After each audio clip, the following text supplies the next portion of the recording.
Okay, call the Water Demand Committee meeting. Just 1 second, Chair. Marianne came in as a guest, so let me move her over to the panelists. Okay. There we go. All right. Okay, call the order the Water Demand Committee meeting for Thursday, April the 2nd, 2026. And the time is at 1:32, I believe. Roll call, please. Director Oglesby? Here. Director Gawain? Present. She's here. And Chair Edwards? Here. All committee members are present. Okay. Thank you. Any additions and corrections to the agenda? No. None. None. Okay, none. Okay, good. Comments from the public. We have any public today, Sarah? We do not have any members of the public in attendance. Okay. And our first action item is the consider adoption of the committee meeting minutes from December 4th, 2025. I have a motion to approve the minutes. Do we have a second? Yes. I want you to get in there. All right. Okay. All right. We're in the meeting. Okay, we have a first by the mayor and second by Director Galani. Okay. Anyone from the public, Sarah? No, we have no one in attendance. Okay, no one in attendance. Okay, we'll take the vote. All in favor of approving the minutes from December 2025? Say aye. Aye. Aye. Okay, any opposed? No opposed? I can't do it as good as the mayor do it. Okay, Sarah, motion carried 3-0. Okay. All right, I turn it over to the, we got one more thing for the adoption of the 2026 meeting schedule. Any comments on the meeting schedule, 2026? Okay, thumbs up from the, okay, I'll make first and second. Go ahead, Director Galani. You can make the motion. Okay, so I move acceptance of the proposed schedule of meetings for this subcommittee. Thank you. And we got a second. Anyone from the public? Just checking. No, we have no members of the public in attendance. Okay. All those in favor of approving the meeting schedule for 2026, say aye. Aye. Aye. Okay. Motion carried 3-0. Now you can let me take it over. Okay. Who want to take it over? Jim, I'm going to let you take, Assistant GM, I'm going to let you take it over and you can give it to your staff. All right. So just really excited to talk about strategic goal number 6, update and prioritize the rules and regulations. I think that was a big priority that we talked about at the early March meeting. And since a lot of these fall on the Water Demand Division, Stephanie is here to kind of walk us through how we're going to approach this. Yes. All right. Go ahead, Steph. So I think that if you read the staff report, it really covers everything that you need to know. We have been. Excuse me, if I can just announce that we do have one member of the public in attendance. Right. Thank you. Anyway, we have been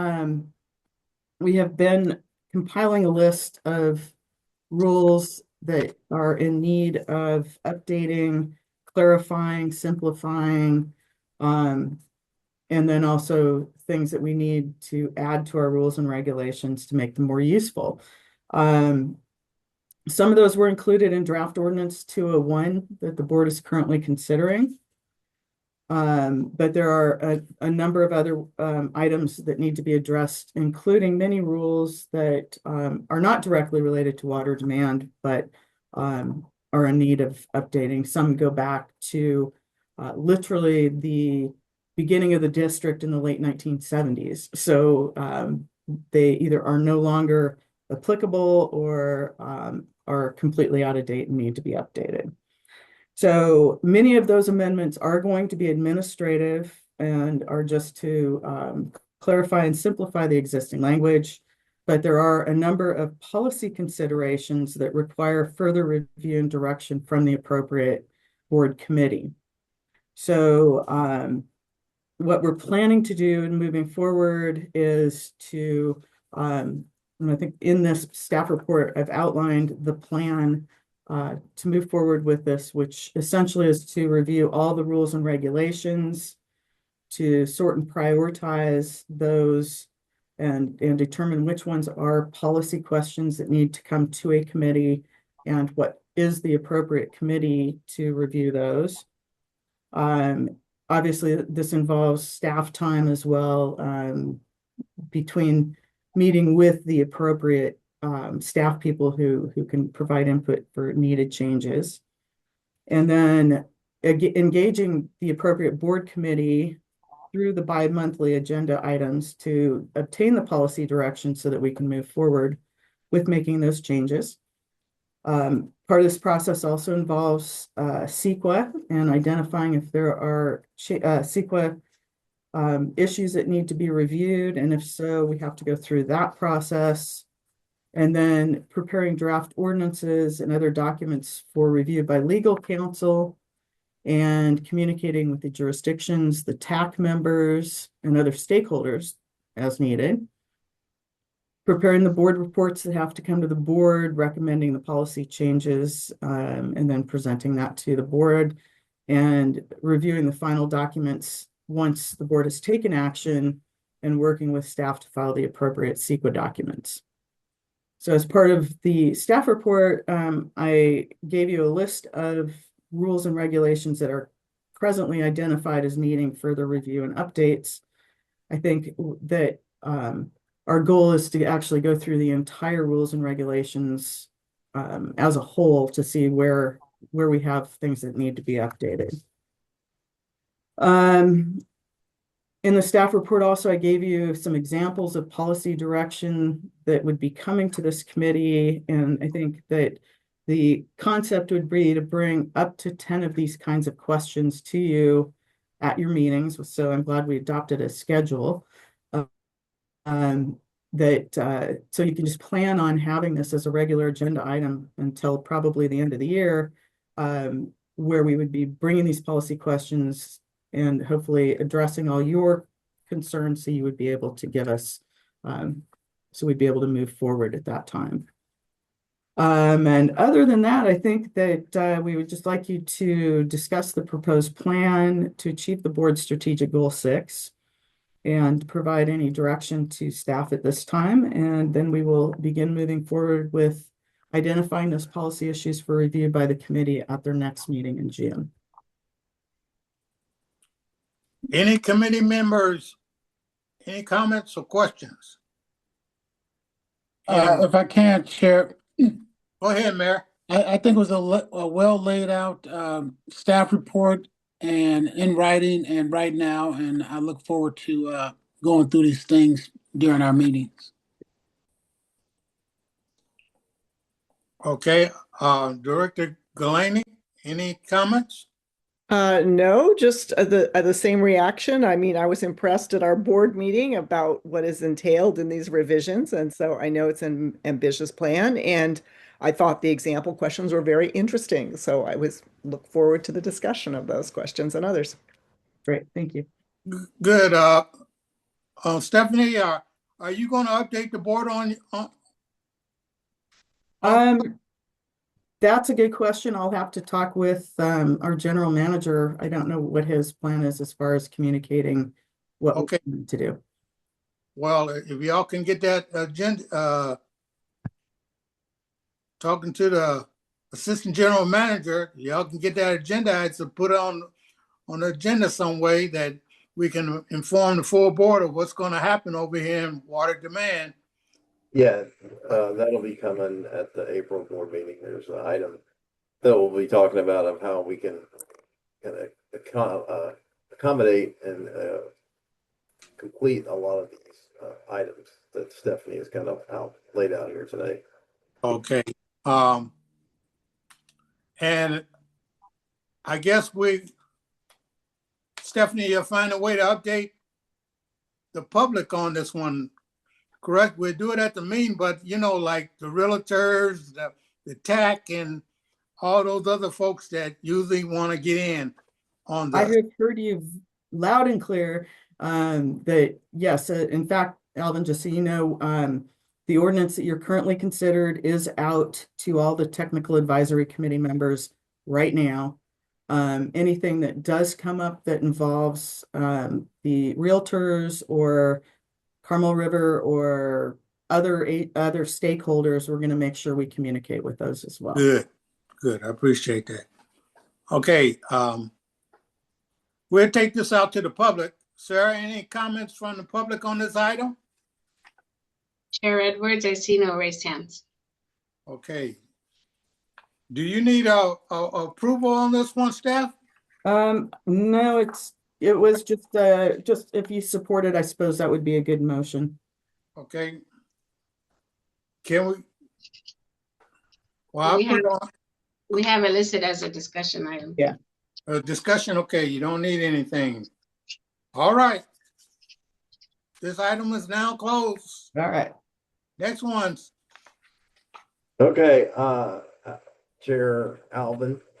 We're kind of on the home stretch here with the urban water management plan. And I spoke with Maureen earlier today.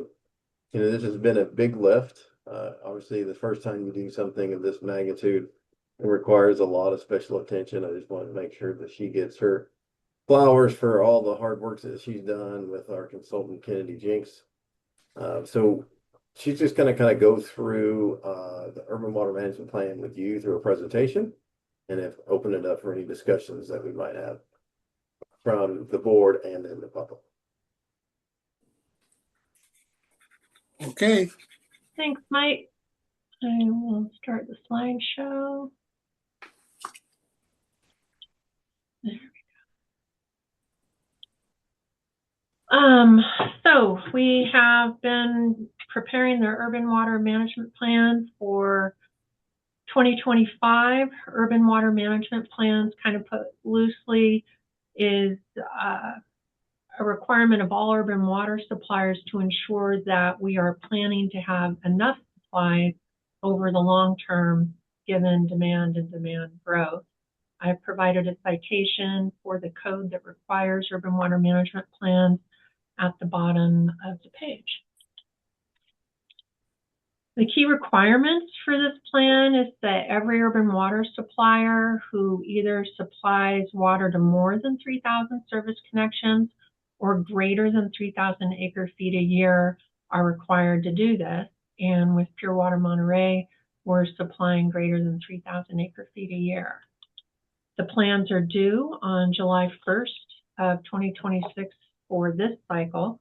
They get updated on a 5-year basis, so you'll see us again in 2031 going through the same process.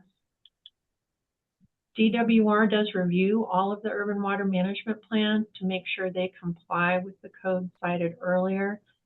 And just kind of a little heads up, urban water management plans require data to be provided on a fiscal or calendar year. We present our data to the board on a water year basis, so you may see some minor differences compared to the general manager's update. As I stated, we're a wholesaler of Pure Water Monterey. Something important to note is that wholesalers and retailers have different reporting requirements in urban water management code, so that wholesaler's an important distinction.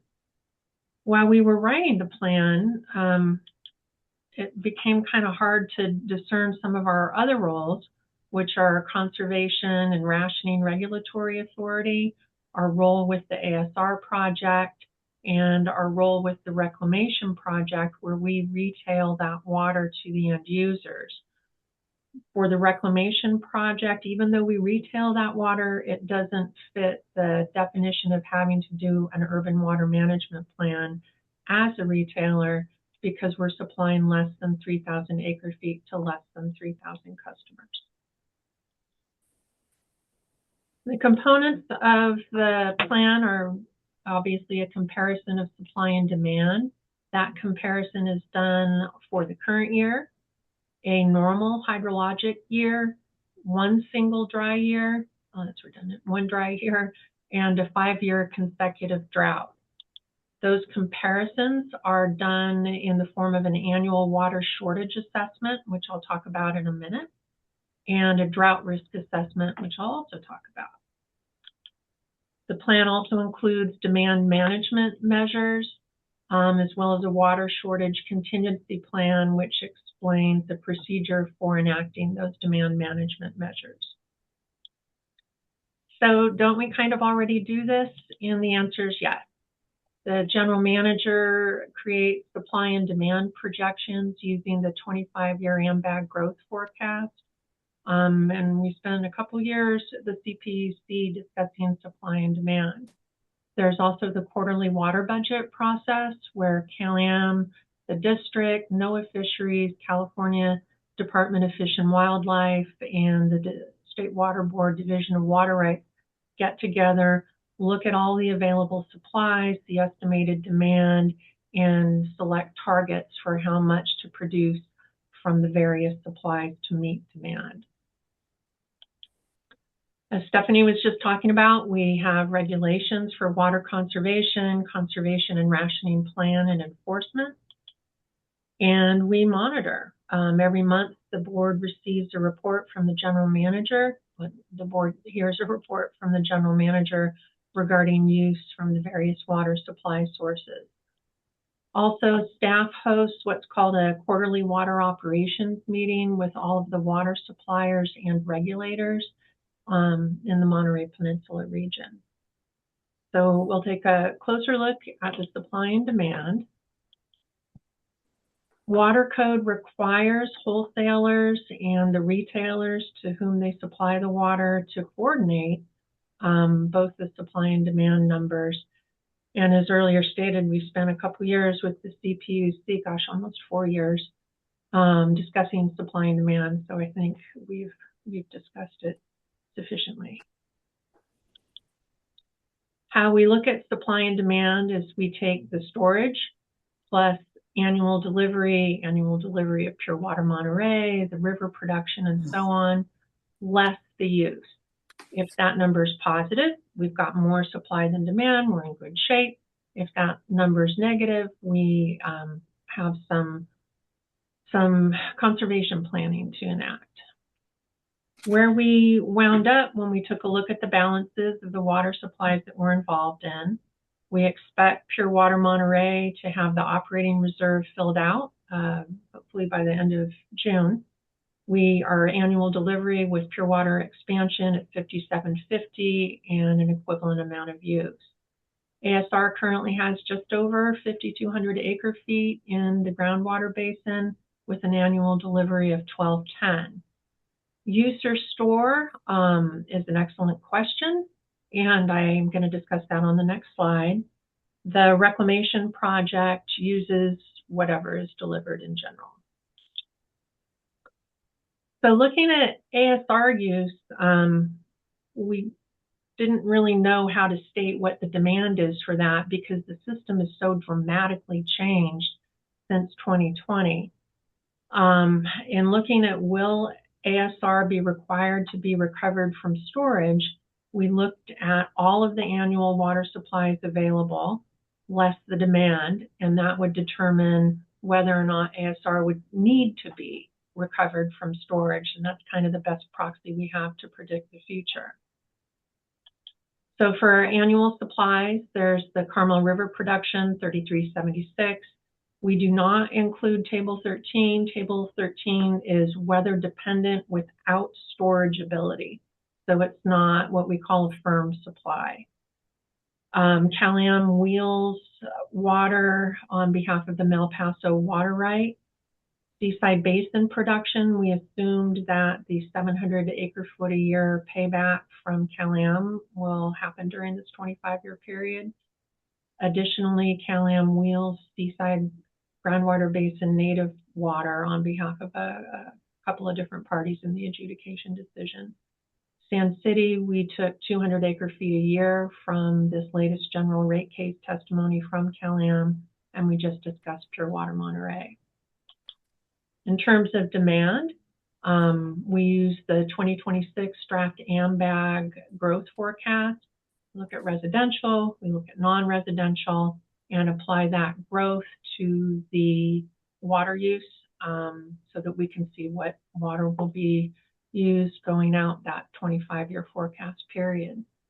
And that should determine whether or not we need water from storage. Some things to remember about the need from storage is that storage is a drought resistant and emergency source of supply, and keeping water in storage is good groundwater basin management.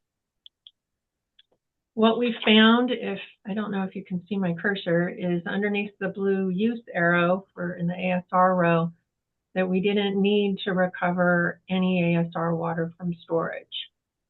And that's just how the numbers added up. It's certainly a new position for the peninsula to be in. And in a sense, it makes sense in that we have not produced needed to produce water from ASR storage since 2020. And as of fall of 2025, Pure Water Monterey expansion is bringing 2,250 additional acre feet to the water supply portfolio. So on top of having not needed it recently and the additional water supply, not needing to recover from ASR from storage makes logical sense. So, I think I blew through questions. I apologize. Does anybody have any questions right now? I did. Go ahead. All right, we'll keep moving. Annual water shortage assessment that I discussed earlier looks at the current year and one subsequent dry year. Excuse me, we'll do that every year, not just on a 5-year basis, obviously, and it will also be due on July 1st. The drought risk assessment looks at a 5-year consecutive drought, beginning at each 5-year marker of the 25-year period, with an interim assessment to make sure that there's enough supply leading up to the first 5-year period beginning in 2030. And as stated on the prior slide, we end up with a lot of extra stored water.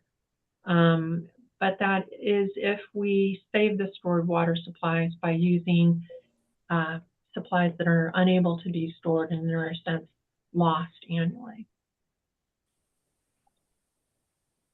I mentioned earlier the water shortage contingency plan. This is a standalone plan. When we come to the board in May for adoption of the urban water management plan, there will be a separate request to adopt the water shortage contingency plan, and it will look an awful lot like our Rule 160 and Regulation 15.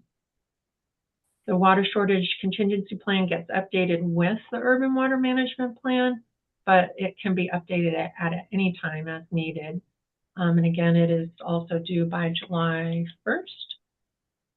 So the water shortage contingency plan is based on DWR has 6 defined shortage stages. Well, our rules have 4 conservation and rationing stages. DWR allows a crosswalk between our 4 stages with their 6 stages. That enables us to map our conservation and rationing actions to DWR's 6 stages.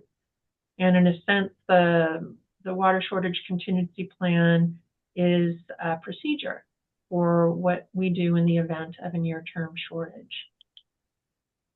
The status is we've sent notice to jurisdictions and stakeholders that we intend to write and adopt a urban water management plan. This is the second committee introduction this year. We will put a public draft on the website probably, hopefully a week in advance of the board workshop that's going to be happening on April 20.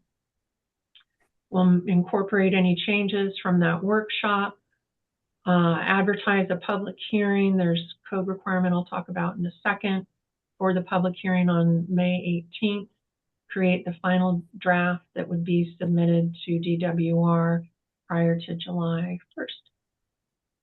Public outreach includes the 60-day advance notice to the jurisdictions. I'll send out another notice letting them know when our workshop draft is available. There's a notice of public hearing. Don't remember if it's government code or public resources code 6066, where we advertise in a newspaper at the 14 and 7-day mark in advance of the May hearing. And once that plan is adopted and after DWR approves it, the final plan gets submitted to the land use agency. That's it. I tried to get through it as quickly as I can. I know some of you have heard this before. Are there any questions I can answer? Any questions from any committee members? Yes, No I have. questions. No question. Go ahead, Mary Ann. Yeah, thank you. I have just to understand the process better.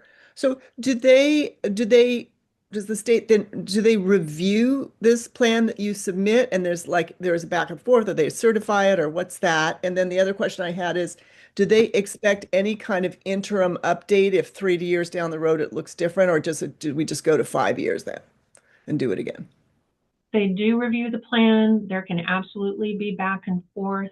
Part of the reason we hired Kennedy Jenks is their experience is vast. So we're hoping to minimize our revisions. And if something changes, as it's almost a guarantee that it will on the peninsula in the next 5 years, we do not write an interim urban water management plan. That will be done on a 5-year cycle. Thank you. Okay, question from me. April 20th, you're going to have a board workshop. Is that going to be a presentation, or is it going to take some time? Mike? That's just going to be integrated into the regular board meeting. And it's just going to be another one of these presentations with okay, some questions. All right. That's why, it's hard to keep the public, but if we're going to do it that night, let's make it nice and so they can understand it, and let's don't rush through it. That's what I'm trying to get at. Yeah. Does it need to be less technical than this? Say again? Would you prefer it to be less technical than the presentation from water demand and water supply? No, this is good what you got. Okay. What you got. Keep it as simple. But Okay. we want the public to really understand what we've been doing. As we've been questioning, as you said earlier, I think the general manager goes through this when he does his report. A lot of it. So we put it in one report now. So a separate report. So just want them to understand that. Okay. And plus it's my birthday that night. So I don't want to be sitting up there all night. All right. Okay. Any questions from the public on this item? Chair Edwards, I see no raised hands. Okay. Is this going to be on the upcoming agenda, General Manager? Yes. Okay, it's gonna good. All right. No questions. This is a discussion item, I believe. Or do you need a motion or anything? I don't see one.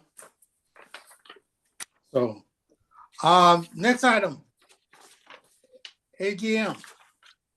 I think we were fresh out there, Alvin. Okay, that's good. All right. Unless you guys want, there are other topics that want to be placed on future agendas. And you heard from Stephanie already that, you know, you're going to start hearing a steady dose of policy questions that we're going to have for you.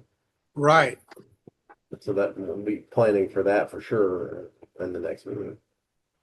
Okay. Yeah, that's it. As usual, my usual requested item, add to the agenda, CDO, put it on there. See, can we get an update on the CDO for the next meeting? Okay. Any committee members, anything else you'd like to suggest or anything? No. If not, we can adjourn the meeting. 30 minutes. Have a nice job. Sweet. All Thank right. you, everyone. Thank Thanks, you everyone. all. All right. Bye. Thank you, Thank you. public. Bye.